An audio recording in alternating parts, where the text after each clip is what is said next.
Alors, c'est officiel, la Zoé sera remplacée par la Renault R5. Il n'y aura pas de deuxième génération de Zoé. Alors, on peut considérer que c'était la deuxième génération, celle-là, la restylée, là. Même si, bon, ça reste une Zoé après. Un succès qui ne sera pas remplacé, du moins pas directement. À l'issue de la présentation des résultats financiers du premier semestre 2021, Demeo, directeur général de Renault, nous a confirmé que la Zoé n'aura pas le droit à une seconde génération. Elle devrait en effet laisser sa place à la R5. Il fallait s'y attendre dans la mesure où la R5 a un gabarit similaire et va jouer la carte de la citadine électrique accessible.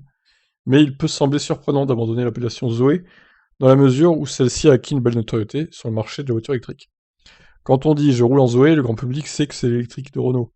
Une réputation qui s'accompagne d'un statut de référence et d'une réussite commerciale, la Zoé ayant été en 2020 la voiture électrique la plus vendue en Europe, dépassant même le cap des 100 000 exemplaires écoulés sur une année.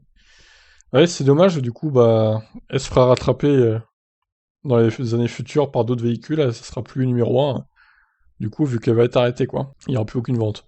Lucas Demeo nous a dit: c'est plutôt normal que l'on décide de remplacer une voiture avec une autre. Je pense que l'R5 est un produit assez fort. Le changement coïncide avec le lancement d'une nouvelle plateforme, la CMF-B EV, que l'on veut très compétitive en termes de coûts, parce que le rôle de cette nouvelle plateforme est de démocratiser le véhicule électrique en Europe. Bah, justement, pourquoi pas faire la nouvelle Zoé sur cette plateforme aussi, et vendre à côté la R5.